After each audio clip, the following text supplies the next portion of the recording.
அல்ஹம்துலில்லா அல்ஹம்துலில்லா எல்லா புகழும் அல்லாவுக்கே. அல்லாவுடைய மாபெரும் கருணையினால நம்ம ரமலானுடைய நோன்பு தொடர்ந்து நோச்சுட்டு வரோம். இன்ஷா அல்லாஹ் தினசரி நம்முடைய இந்த ஆன்லைன் வகுப்பு நமக்கு மிக சிறப்பான அல்லாஹ் சொன்ன கட்டளையை நிறைவேற்றுவதற்கு ரொம்ப லகுவான ஒரு வழியாக எல்லாம் ஆக்கி வச்சிருக்கிறாங்க. அல்ஹம்துலில்லா, எல்லாத்துதான் எல்லா புகழும். இன்ஷா அல்லாஹ் இன்னைக்கு நம்ம நோன்பு எதுக்குன்னா நமக்கு வழிகாட்டுதலை தந்ததற்கு நன்றியை காட்டுறதுக்காகத்தான் அப்படின்னு அல்லாஹ் சூரா 2வது அத்தியாயத்தின் 185வது வசனத்துல இறுதியில சொல்றாங்க. எதுக்காக நான் கடமை ஆக்கியிருக்கேன் அப்படின்னு சொல்லும்போது, அதாவது உங்களுடைய கடமைகளை நீங்கள் பூர்த்தி செய்யவும், உங்களுக்கு வழிகாட்டியதற்காக அல்லாஹுவை துதிக்கவும், உங்களுடைய நன்றி அறிதலை வெளிப்படுத்தவும் கூடும் என்பதற்காகத்தான் இந்த நோன்பை நான் கடமையாக்கியிருக்கேன்னு சொல்றாங்க.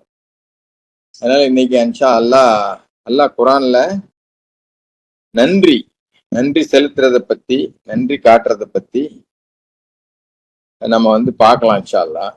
ரொம்ப அதாவது ஒவ்வொருத்தருக்கும் இந்த உணர்வு ரொம்ப முக்கியம், இந்த எண்ணம் ரொம்ப முக்கியம். அதாவது அல்லாஹ் குரான்ல எவ்வாறு நம்ம நன்றி அறிதலோட இருக்கணும் அப்படிங்கிறத விவரிச்சு சொல்றாரு.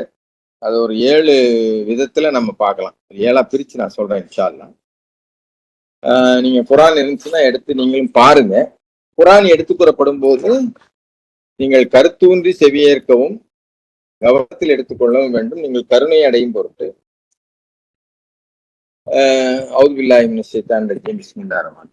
அல்லாஹ் சொல்றாங்க, நன்றி அறிதல், சுக்குர் செய்யறதுன்னு சொல்லுவாங்க. அல்லாஹ்வுக்கு சுக்ரியா செய்யி. அதனுடைய முக்கியத்துவத்தை பல வசனங்கள் அல்லாஹ் வலியுறுத்துறாங்க. நம்பிக்கையாளர்கள் அத நன்றி அறிதுங்கிற அந்த உணர்வை எப்படி வெளிப்படுத்தணும் அப்படிங்கிறதையும் அல்லாஹ் குறிப்பிட்டு சொல்றாங்க. அதுல முக்கியமான அம்சம் முதல் அம்சம் என்னன்னா, எல்லா அருள்கொடைகளும், எல்லா ஆசிகளும், எல்லா அருளும் அல்லாஹ்வின் மூலம் மட்டுமே என்பதை நாம் ஒப்புக்கொள்வது. இது இவரால முடியும், அது அவரால முடியும் அப்படின்னு நினைக்காம எல்லாமே அல்லாஹ்வினால் தான் நடக்குது அப்படிங்கறத முதல்ல ஒப்புக்கிறது. நம்ம இதுல நிறைய நேரம் தவறிடுறோம். இதை பத்தி யோசிக்கவோ இல்ல ரொம்ப ஈஸியா அத அந்த கிரெடிட் அல்லாட்ட இருந்து வேற ஆளுக்கு கொடுக்கவோ நம்ம தயங்குறது இல்லை.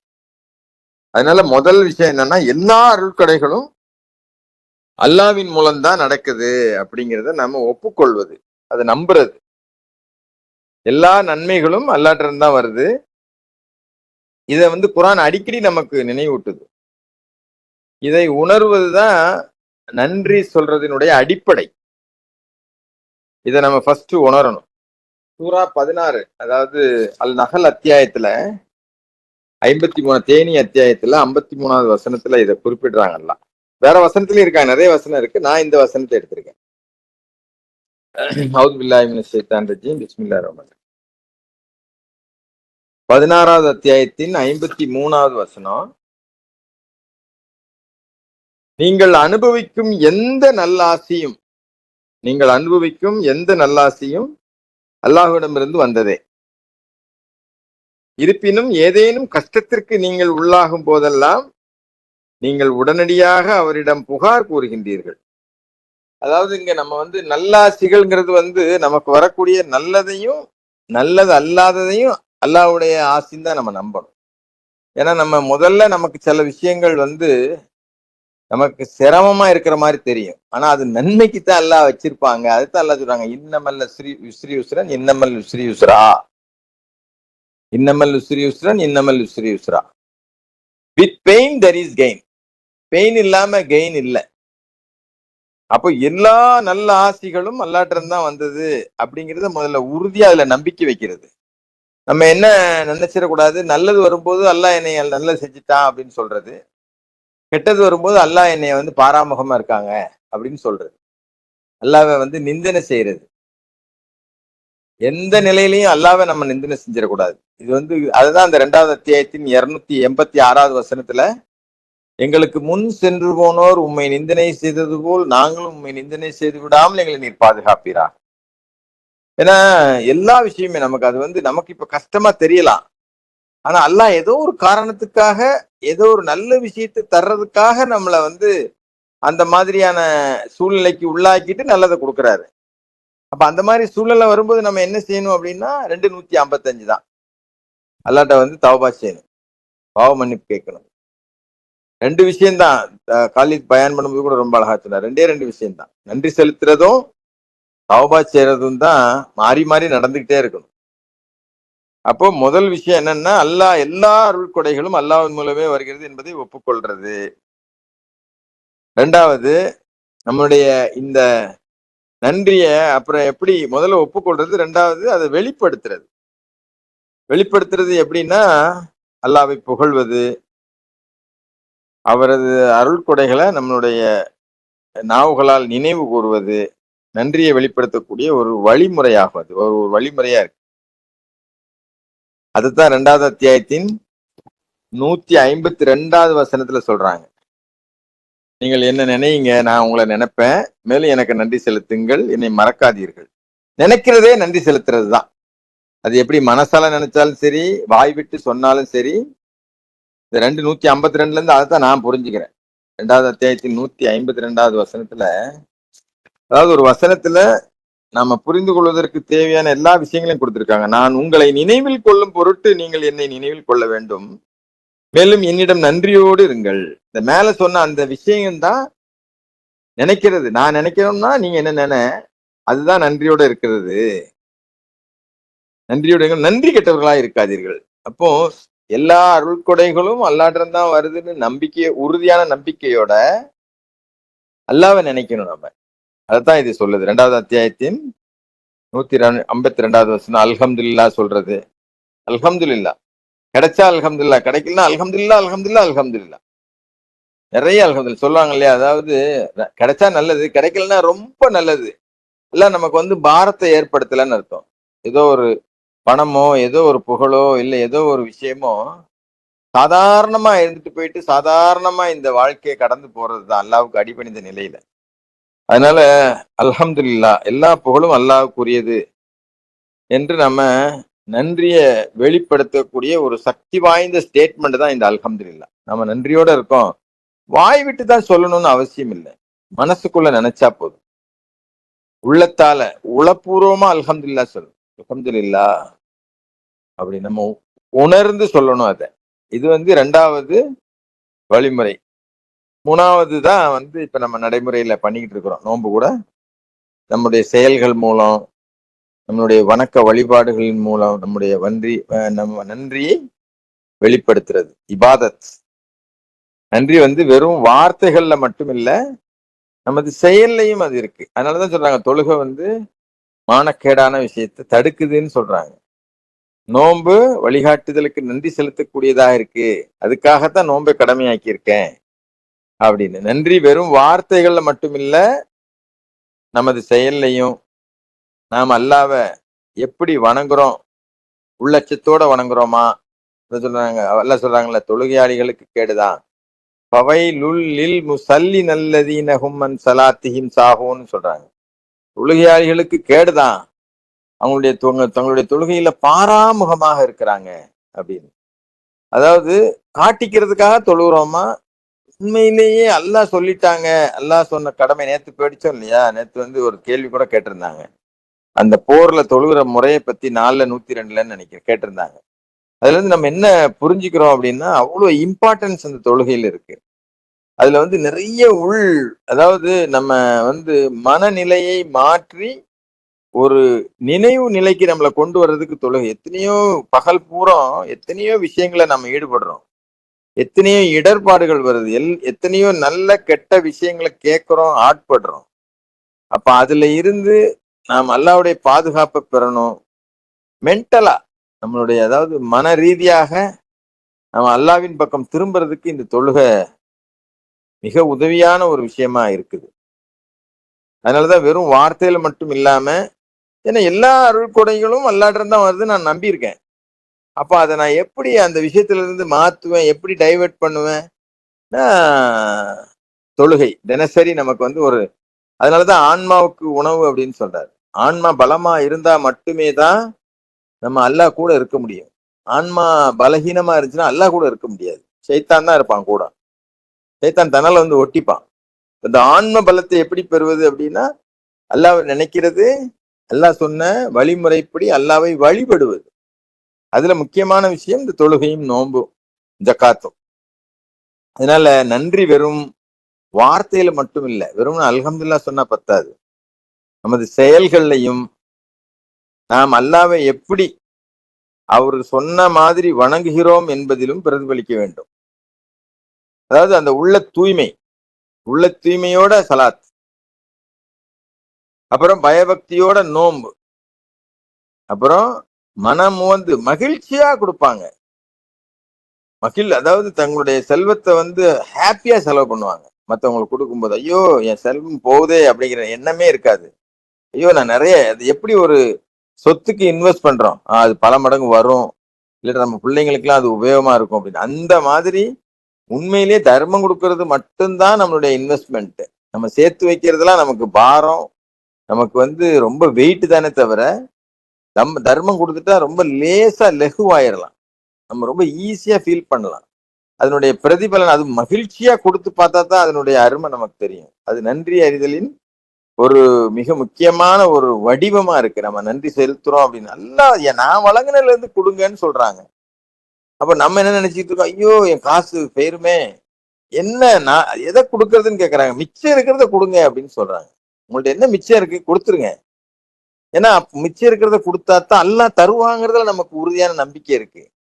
நம்ம வந்து இதுல வந்து பல பேருக்கு கருத்து வேறுபாடுகள் இருக்கலாம். பட் நம்ம புரிஞ்சுக்கிறது தான், நான் எனக்கு என்ன மனசுல வந்து எல்லாம் புரிய வச்சு, அதாவது அது வந்து ஃபீல் பண்ணும்போது சொல்லும் போது அந்த ஒரு ஒரு உற்சாகமும் ஒரு ஒரு உணர்வு பூர்வமான நம்பிக்கையும் வருது பாருங்க. அந்த அடிப்படையில நான் இதை சொல்றேன். எதை தர்மம் கொடுக்கறதுன்னு அவங்கள்ட்ட கேட்கறாங்க, மீதம் இருக்கிறத கொடுங்கன்னு சொல்லுங்கன்னு எல்லாம் நமக்கு சொல்லி காட்டுறாங்க. அப்ப அப்படி கொடுத்தாத்தான் நம்ம உண்மையிலே அல்லா மேல நம்பிக்கை வச்சிருக்கிறோம். நாளைக்கு வந்து ஏன்னா நம்ம அதை நடைமுறையில பாக்குறோம், எவ்வளவு பெரிய கஷ்டம், எவ்வளவு பெரிய துன்பம்னு நம்ம நினைச்சதெல்லாம் எல்லாம் ஒண்ணுமே இல்லாம ஆக்கிடுறாங்க.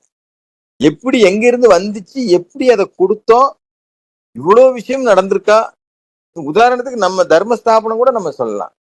மாசம் 70,000 90,000 1,00,000 வந்து டிஸ்ட்ரிபியூட் பண்றோம் நம்ம எல்லாரும் சேர்ந்து. எங்க இருந்து வருது அது, எப்படி எதுக்கெல்லாம் அது போகுது. அல்லாஹ் அக்பர், அல்லாஹ் தான் அதை ஆரம்பிக்கும் போது அது எவ்வளவு எத்தனை வருஷம், 6 வருஷமா தொடர்ந்து பண்ணிட்டு இருக்கோம். அதனால அதாவது சிலருக்கு வந்து தேடி போய் கொடுக்க முடியாது, அதை நம்ம எல்லாரும் சேர்ந்து ஒரு சிலருக்கு கரெக்டான ஆட்களுக்கு பார்த்து கொடுக்குறோம். அதனால அது வந்து நம்ம அல்லாவுக்கு நன்றியை காட்டுறோம். அல்லாவுக்கு அது வந்து பாரம் இல்லை, அது இன்வெஸ்ட்மெண்ட் அப்படின்னு நினைச்சோன்னு வைங்க, இன்னும் நம்ம தாராளமா கொடுப்போம், மகிழ்ச்சியா கொடுப்போம், கேட்காமலே கொடுப்போம், கரெக்டா கொடுப்போம். அது மாதிரி நிறைய கொடுத்துட்டு இருக்கோம் நம்ம, மாஷா அல்லாஹ். அதனால நம்ம உள்ள தூய்மையோட தொழுக, பயபக்தியோட நோன்பு, மனமு வந்து தர்மம் ஜகாத் கொடுப்பது, அதாவது தான தர்மம் மற்றும் பிரார்த்தனை. அதாவது பிரார்த்தித்து கொண்டிருக்கும் ஆணவக்காரங்க தான் பிரார்த்தனை பண்ண மாட்டாங்க. மனசுல ஆணவம் இருந்தா அவன் பிரார்த்தனை பண்ண மாட்டாங்க. எப்பெல்லாம் பிரார்த்தனை பண்ணலாம்னு நல்லா சொல்றாங்க, எப்படி பிரார்த்தனை பண்ணலாம் நல்லா சொல்லி காட்டுறாங்க. அப்ப நம்ம அந்த விஷயத்த அப்படியே பிரார்த்தனை பண்றதுங்கிறது வந்து ரொம்ப சிறப்பான ஒரு விஷயம். எல்லாம் நமக்கு இப்படி பிரார்த்தனை பண்ணாங்க நமக்கு சொல்லி குரான்ல சொல்லி காட்டுறது, இப்படி நீங்க பண்ணுங்க அப்படிங்கிறது தான். அப்ப அதை நம்ம அப்படியே பண்ணோம் அப்படின்னா அதுக்காக தான் ஒரு பிரார்த்தனை. மூசா வந்து ஒரு பிரார்த்தனை பண்றாரு பாருங்க, 20வது அத்தியாயத்தின் அவர் சொல்றாரு, யா அல்லாஹ் என்னுடைய சுவாபத்தை நீங்க குளிர்விச்சிருங்க, என் ரட்சகரே என் சுவாபத்தை குளிர்விப்பீராக, மேலும் இந்த விஷயத்தை எனக்கு எளிதாக்கி தருவீராக, மேலும் எனது நாவில் இருந்து ஒரு முடிச்சை அவிழ்த்து விடுவீராக, அவர்கள் எனது பேச்சை புரிந்து கொள்ளும் வண்ணம். இது ரொம்ப முக்கியம். நிறைய பேர் வந்து பேசுறத புரிஞ்சுக்கிறோமான்னா நம்ம ஒரு புரிஞ்சுக்கிறது குறைவுதான். ஆனா புரிஞ்சுக்கணும் அப்படிங்கறது அல்லாஹ் அந்த பிரார்த்தனையில சொல்றது. நம்ம பேசுற பேச்சை மற்றவங்க புரியணும்னு நம்ம நினைக்கணும். அப்ப முதல்ல நம்ம புரிஞ்சுக்கிட்டா தான் அதை மற்றவங்களுக்கு புரியுற மாதிரி அல்லாவுடைய உதவியால் நம்ம சொல்ல முடியும். அதனால இந்த பிரார்த்தனை கூட நாம வந்து நம்மளுடைய நன்றி அறிதலை வெளிப்படுத்தக்கூடிய ஒரு வழிமுறை தான். உள்ள தூய்மையோட தொழுகை, பயபக்தியோடு நோன்பு, மனமுவந்து மகிழ்ச்சியோடு தர்மம், அப்புறம் பிரார்த்தனை, துவா செய்யறது ஆகிய இதெல்லாமே நன்றி அறிதை வெளிப்படுத்தக்கூடிய ஒரு வழிமுறையாக இருக்கிறது. அப்புறம் 4வதா, அல்லாஹுவின் பாதையில் நமக்கு அல்லாஹ் வழங்கி இருக்கக்கூடிய எல்லா விஷயங்களையும் மற்றவர்களுக்கு பயன்படுமாறு உதவுவது. இது என்ன புதுசா இருக்கே அப்படின்னு நினைக்க தேவையில்லை. அல்லாஹ் நமக்கு அளித்த பாக்கியம் நிறைய இருக்கு. கண்ணு, காது, மூக்கு, இந்த ஆரோக்கியமான உடல், இது இல்லாம எவ்வளவு பேர் இருக்காங்க பாருங்க இந்த பூமியில. 10-15% மக்கள் காது கேட்காத நிலையில் இருக்கிறாங்க, கண் பார்வையற்றவங்களா இருக்கிறாங்க, உடல் அங்கஹீனமா இருக்கிறாங்க, உடல் குறைபாடு உடையவங்களா இருக்கிறாங்க. அப்போ அல்லாஹ் அதை விட நமக்கு பெட்டரா இதை நமக்கு கொடுத்துருக்காங்க இல்லையா? அதை மற்றவங்களுக்கு பயனளிக்கும் விதமாக பயன்படுத்துவது நன்றி அறிதலின் மிக முக்கியமான ஒரு அம்சமா இருக்கு.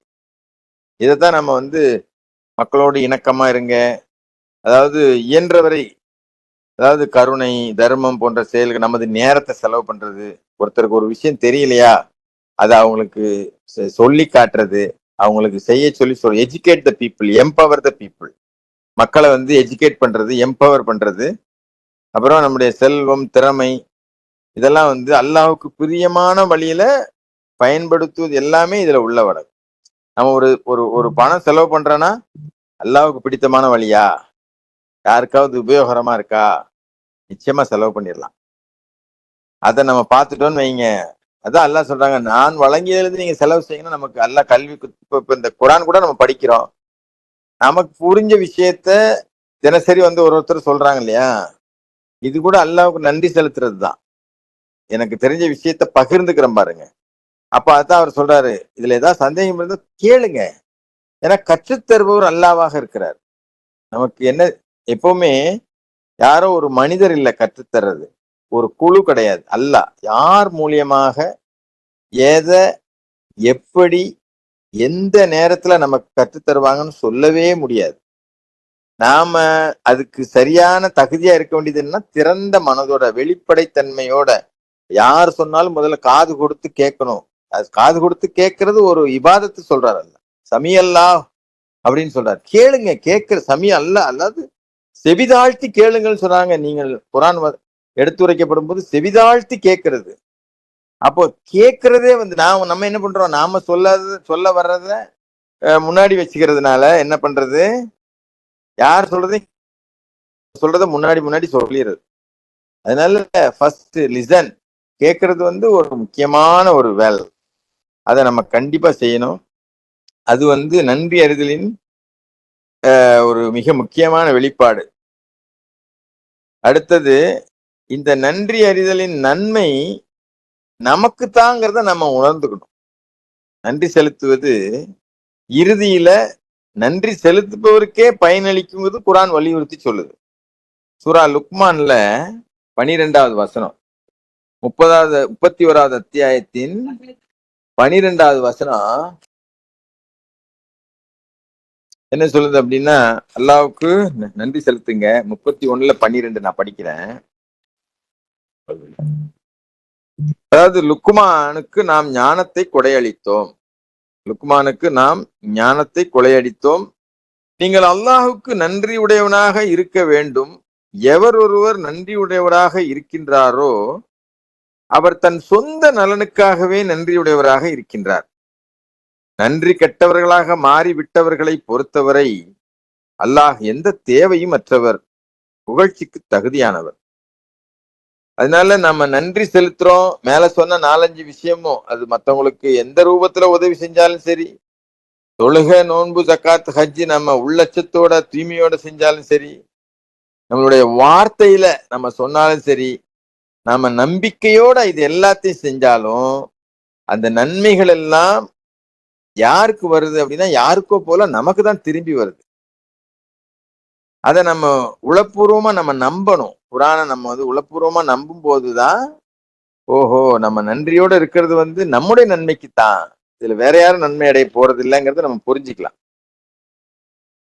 அடுத்ததாக, அல்லாஹ் நன்றி செலுத்தினா என்ன அப்படின்னு வாக்களிக்கிறார்னா, அதிகரிப்பதாக, நிறைய தருவதாக வாக்களிக்கிறேன்ற. பாருங்க, நன்றி செலுத்துபவர்களுக்கு தன் அருளை அதிகரிப்பதாக அல்லாஹ் வாக்களிக்கின்றார். சூரா இப்ராஹிம்ல 14வது அத்தியாயத்துல 7வது வசனம். 14:7 படிக்கிறேன். அதாவது உம்முடைய இரட்சகர் விதித்துள்ளார். இந்த வசனத்துக்கு ஒரு உபதலைப்பு கூட இருக்கு. நன்றி அற்றவர்களும் நன்றி உடையவர்களும், நன்றி உடையவர்களும் நன்றி அற்றவர்களும். உம்முடைய இரட்சகர் விதித்துள்ளார், நீங்கள் எனக்கு எவ்வளவுக்கு எவ்வளவு நன்றி செலுத்துகின்றீர்களோ நான் உங்களுக்கு அவ்வளவுக்கு அவ்வளவு தருவேன். ஆனால் நீங்கள் நன்றியற்றவர்களாக மாறிவிட்டால் பின்னர் எனது தண்டனை கடுமையானதாகும். அதாவது இந்த நன்றி செலுத்துறதுங்கிறது நமக்கு அதிகரிக்குது. என்ன வேணுமோ அது அதிகரிக்குது. நீங்க நம்ம எதை விரும்புறோமோ அது அதிகரிக்கிறது. அதைத்தான் இந்த வசனம் நமக்கு தெளிவா சொல்லுது. 6 விஷயம் இது வரைக்கும் பார்த்தோம். 7வதா சொல்றது அதாவது நன்றியற்ற தன்மையை தவிர்க்கிறது. குஃபுர், அதாவது நன்றி அறிதலுக்குரிய நேர் மாறானது நன்றியற்ற தன்மை. இதை குர்ஆன் வன்மையாக கண்டிக்குது. நன்றியற்றிருப்பது அல்லாஹ்வின் அருள்கொடைகளை நிராகரிப்பதாக கருதப்படுகிறது. அதனால நாம அதாவது 2 கேட்டகரி மக்கள் தான். எப்படின்னா, ஒன்னு சப்மிட்டர், இல்ல அப்ஜெக்டர். சப்மிட்டர்னா சரணடைந்தவர், எதிர்ப்பவர், அப்ஜெக்ட் பண்றது. அதே மாதிரிதான் நன்றி உள்ளவர், நன்றி அற்றவர், நன்றி கொன்றவர், நன்றி உள்ளவர், நன்றி கொன்றவர் அப்படின்னு சொல்லலாம். ஏன்னா நம்ம இந்த வாழ்க்கையே, இந்த வாய்ப்பை நம்ம எல்லாம் கொடுத்ததுக்கே நம்ம நன்றி சொல்லிக்கிட்டே இருக்கணும். எப்ப வரைக்கும்? இறுதி வரைக்கும். இந்த உடல்ல இருந்து ஆன்மா பிரியிற வரைக்கும் நம்ம நன்றி சொல்லிக்கிட்டே இருக்கணும். இந்த வாய்ப்பு எல்லாம் அப்பேற்பட்ட ஒரு மாபாதக செயலை நாம செஞ்சுட்டு வந்திருக்கிறோம். அல்லாஹ் மட்டும்ங்கிற கருத்துக்கு மாற்றமான ஒரு முடிவெடுக்க முடியாத தடுமாற்றமான ஒரு ஆன்மாவா நம்ம இருந்திருக்கிறோம். அதை சோதனை மூலம் ஜெயிக்கிறதுக்காக தான் நம்ம அங்க வந்திருக்கிறோங்கும் போதே அந்த வாய்ப்பை தந்தமைக்கே முதல்ல நம்ம நன்றி சொல்லணும் அல்லாஹ்வுக்கு. அல்ஹம்துலில்லாஹ். அப்போ பொதுவா 2 கேட்டகரி மக்கள் தான் அல்லாஹ் அதையும் பின்னாடி சொல்றாரு. ஒண்ணு நன்றி உள்ளவங்க, அப்புறம் நன்றி கெட்டவங்க. 2 வகையான மக்கள் தான் இருப்பாங்க. நன்றியோட இருக்கிறோமா நம்ம மகிழ்ச்சியா இருப்போம். நன்றி இல்லாம இருக்கோமா கஷ்டத்திலே இருப்போம். எப்பவும் புலம்பிட்டே இருப்போம். எல்லாருக்கும் இப்படி இருக்கு, எனக்கு மட்டும் இப்படி இருக்கு அப்படின்னு சொல்லி. அதனாலதான் நான் எல்லா ஆசைகளும் அல்லாஹ்ட்ட இருந்து வரணும்னு நம்புறது. அதனால நம்ம இந்த நன்றியோட இருக்கிறதுக்கு அல்லாஹ் நமக்கு உதவி செய்யணும். அதுக்கு தான் நம்ம ஒருத்தருக்கு ஒருத்தர் உதவணும். அல்ஹம்துலில்லாஹ் சொல்லுங்க, அல்லாஹ்வுடைய பெயரை சொல்லி சாப்பிடுங்க, அல்லாஹ்வுடைய பெயரை சொல்லி பருகுங்கள். அதாவது குர்ஆன் நமக்கு சொல்லி தர்றது என்னன்னா, அல்லாஹ் நமக்கு கற்றுத் தருவது என்னவென்றால், நன்றி அறிதல், நன்றி காட்டுவது, நன்றி உணர்வோடு இருப்பது, அந்த எண்ணத்தில் நிலைத்திருப்பதுலாம் என்பது அல்லாஹுவை எல்லா ஆசீர்வாதங்களின் மூலம் அங்கீகரிப்பது. வாய்மொழியாக நன்றி சொல்வது, வணக்கம், அதாவது நம்ம ஒருத்தருக்கு ஒருத்தர் முகமன் சொல்றது, அல்லாஹ் சொன்ன செயல்கள். ஒரு நம்பிக்கையாளரை பார்த்தா நீங்க முகமன் சொல்லுங்க, அதை வெளிப்படுத்துவது, அவரது வழியில் அல்லாஹ் நமக்கு வழங்கியிருக்கக்கூடிய பாக்கியங்களை பயன்படுத்துறது, மற்றும் அதாவது நன்றி அறிதல் இறுதியில் நமக்கே பயனளிக்கிறது அப்படிங்கிறதுல நம்ம உறுதியா இருக்கிறது. இந்த அல்லாஹ்வின் அருளில், அல்லாஹ்வுடைய அருள் அதிகரிக்கணும் அப்படின்னா நம்ம நன்றி உணர்வோட இருக்கணும் அப்படிங்கிறத நம்ம புரிஞ்சுக்கிறது தான் மிக முக்கியமான ஒரு விஷயமாகும். அதனால நன்றிங்கிறது ஏதோ சும்மா வார்த்தையால சொல்றது மட்டும் இல்ல, உளப்பூர்வமா நம்புறது. முதல்ல எல்லாமே அல்லாஹ்ட்ட இருந்து தான் வருதுப்பா. God is running everything, God is doing everything. அது எந்த விஷயமா இருந்தாலும் சரி அப்படின்னு ஒப்புக்கொள்றது, வாய்மொழியா நம்ம சொல்றது, திக்ரு தியானம் பண்ணுவது, திக்ரு பண்ணுவது. அதனாலதான் கண்கள் மூடி சொல்றது. நமக்கு ஒன்னொன்னையா நினைச்சு அல்ஹம்துலில்லாஹ் சொல்ல முடியும். என்னென்னலாம் காலையில இருந்து நாம இரவு வரைக்கும் நம்ம பாக்குறோம். எத்தனையோ பேர் நம்முடைய வாழ்க்கையில நமக்கு கண்ணுக்கு நேரடியாகவும் மறைமுகமாகவும், அதாவது ஒரு பயணம் நம்ம பத்திரமா போயிட்டு வந்துட்டோம்னு வைங்களேன், ஏதோ நம்மளுடைய புத்திசாலித்தனத்தால நம்ம போயிட்டு வந்துட்டோம்னு இல்லை, எத்தனையோ பேருடைய எண்ணத்தை அல்லாஹ் சீர்படுத்தினாலதான் நாம வந்து பயம் இல்லாம பாதுகாப்பா போயிட்டு வந்திருக்கிறோம். அதனாலதான் பிரயாணம் பண்ணும்போது அல்லாட்ட வந்து நீங்க வந்து அல்லாவுடைய பாதுகாப்பை தேடிக்கிறீங்க. போயிட்டு வந்ததுக்கு அப்புறம் நன்றி சொல்லுங்க, அல்ஹம்துலில்லாஹ் சொல்லுங்க. அதெல்லாம் நம்ம டெய்லி செய்யறோமா அப்படிங்கிறது தெரியல. செய்யணுங்கிறதுக்கு தான் இந்த முதல்ல எனக்கும் அதுக்கப்புறம் கேட்கக்கூடிய உங்களுக்கும் நான் சொல்லிக்கிறது. அதாவது சின்ன சின்ன விஷயங்கள் தானே அப்படின்னு நம்ம நினைக்க கூடாது. சின்ன சின்ன விஷயங்கள் தான் மிகப்பெரிய விஷயமா வருது. அதனால சின்ன சின்ன விஷயங்களுக்கு நம்ம நன்றி காட்டிட்டோம், நன்றியோட இருந்துட்டாலே போதும். ஒருத்தர் தண்ணி எடுத்து தராரு, புரியுதா? நம்ம நம்ம நீ நமக்கு எத்தனையோ பேர் எவ்வளோ விதத்துல உதவி செய்யறாங்க. ஒரு உணவு நம்ம முன்னாடி வந்திருக்கு அப்படின்னு சொன்னா அதுக்கு எத்தனையோ பேருடைய உழைப்பு அதுக்கு பின்னாடி இருக்கு. எத்தனை பேருடைய தியாகம் அதுல இருக்கு. நாம நினைக்கிற நம்ம ஒரு காசை தூக்கி போடுறோம், நமக்கு எல்லாம் கிடைக்குதுன்னு நினைக்க கூடாது. ஆனா அது சாப்பாடே இல்லாம ஒரு இடத்துல இருந்தாதான் தெரியும் அதனுடைய அருமை நமக்கு. ஏன்னா அது காசுங்கிறது வந்து நம்ம வச்சுக்கிட்டது. ஆனா அதுக்கு பின்னாடி அல்லாஹ்வுடைய அருள், எவ்வளவு பெரிய திட்டம், எவ்வளவு பேருடைய உழைப்பு, எங்கெங்கெல்லாம் ஒரு சாம்பார் வைக்கிறோம், அதுல போட்டிருக்கக்கூடிய எல்லா விஷயங்களும் எங்கெங்க இருந்தோ வந்தது. கடுகு ஒரு இடத்துல விளைஞ்சது, உளுந்து ஒரு இடத்துல விளைஞ்சது, கத்திரிக்காய் ஒரு இடத்துல விளைஞ்சது, பருப்பு ஒரு இடத்துல விளைஞ்சது. கொஞ்சம் கற்பனை பண்ணி பாருங்க. எல்லாம் எப்படி திட்டம் போட்டு நம்ம வீட்டு டேபிள் முன்னாடி நம்ம அதனாலதான் உணவை வேஸ்ட் பண்ணக்கூடாது. இந்த மாதிரி அதிகமாகவும் சாப்பிட அதிகமாக உண்பவர்களை எல்லாம் நேசிப்பதில்லைன்னு நல்லா சொல்றாங்க. வரம்பு மீறியும் போயிடக்கூடாது. அப்போ இதெல்லாமே நன்றி அறிதல்ல தான் வரும். நம்ம நன்றியோட இருக்கிறதுல தான் வரும். அல்லாவுடைய கட்டளைக்கு கட்டுப்பட்டு நடக்கிறது தான் நன்றியோட இருக்கிறது. அப்போ அல்லாவை புகழ்வதும் அல்லாவுடைய அருள்கடைகளை நம்மளுடைய நாவுகளால் நினைவு கூறுவதும் நன்றியை வெளிப்படுத்தக்கூடிய வழிமுறை. அதை நம்ம அதிகமா நினைக்கும் போது நமக்கு அதிகமா அல்லாஹ் தாரன்னு சொல்றாங்க. அதையும் நம்ம மறந்துடக்கூடாது. நம்மளுடைய வணக்க வழிபாடுகள் வந்து ரொம்ப உள்ள தூய்மையோட, அதாவது யாருக்கும் காட்டிக்கணும்னு அவசியம், யார்கிட்டையும் நம்ம ப்ரூவ் பண்ண வேண்டிய அவசியமே இல்லை. நான் நல்லவன், நான் நேர்மையானவன், நான் சரியா தான் இருக்கேன் அப்படிங்கிறத நம்ம யார்கிட்டையும் ப்ரூவ் பண்ண வேண்டியதே இல்லை.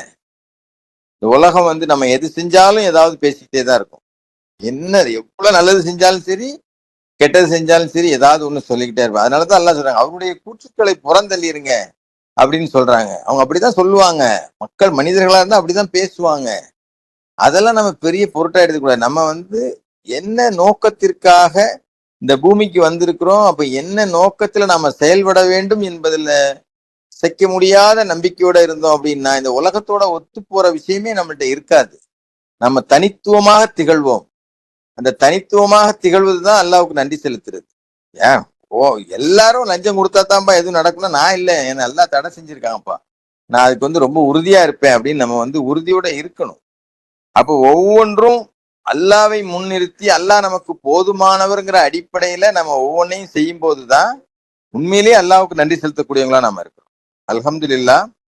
இந்த வாய்ப்பு அல்லாஹ் நமக்கு தந்ததுக்கு வார்த்தையின் புகழனைத்தும் அல்லாவுக்கே. அல்ஹம்துலில்லாஹ், அல்ஹம்துலில்லாஹ். ஸலாமு அலைக்கும்.